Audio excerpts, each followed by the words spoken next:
दोस्तों, इस साल बजट में माननीय वित्त मंत्री जी द्वारा 75 साल से ज्यादा उम्र के सीनियर सिटीजन्स को इनकम टैक्स रिटर्न फाइल करने की छूट का ऐलान किया है। तो इस अनाउंसमेंट के बाद कई लोगों में ये चर्चा भी होने लगी है कि 75 ईयर से अधिक उम्र के सीनियर सिटीजन्स को शायद इनकम टैक्स भी नहीं भरना होगा।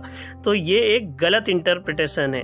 यहाँ पर एक बात क्लियर कर दें कि ये जो बजट में बात कही गई थी वो केवल ITR फाइल करने को लेकर के थी। इनकम टैक्स तो आपको भरना ही होगा। साथ ही ITR फाइल करने से जो छूट मिल रही है वो भी कुछ स्पेशल केसेस और कुछ शर्तों के साथ दी गई है। तो क्या है वो शर्तें जिन्हें पूरी करने के बाद ही आप ITR फाइल करने से बच सकते हैं? जानने के लिए वीडियो के साथ अंत तक बने रहिएगा।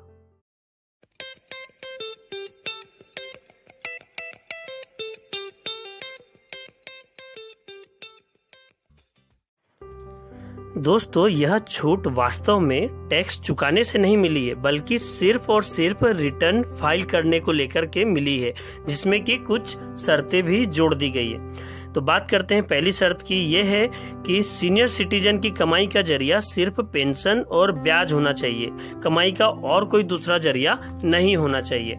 ऐसे ही दूसरी शर्त की बात करें तो इस छूट को पाने के लिए पेंशन अकाउंट और फिक्स डिपॉजिट एक ही बैंक में होना चाहिए, ताकि ब्याज से जो भी आय हो रही है उस पर टैक्स बैंक सीधे ही काट ले और आपको बाद में टैक्स का भुगतान न करना पड़े, ताकि आप ITR रिटर्न भी फाइल करने की आवश्यकता नहीं होगी।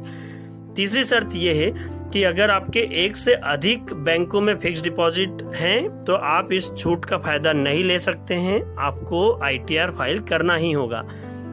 ऐसे सीनियर सिटीजन जो म्यूचुअल फंड शेयर में निवेश कर रखे हैं और उसके ब्याज से इंटरेस्ट से अपनी कमाई कर रहे हैं, तो उनको भी ITR फाइलिंग से छूट नहीं होगी।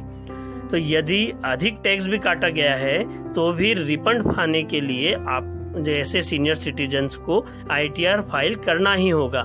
तो इस नियम से कोई खास फायदा नहीं है। तो फाइनली बेहतर यही होगा कि इस ITR फाइल करने की छूट का फायदा न लें और समय पर अपना ITR फाइल करते रहें, ताकि किसी भी तरीके के टैक्स लॉ का उल्लंघन न हो।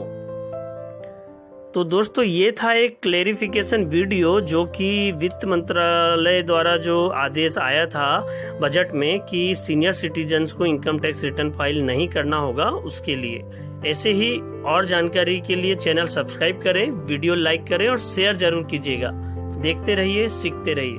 धन्यवाद।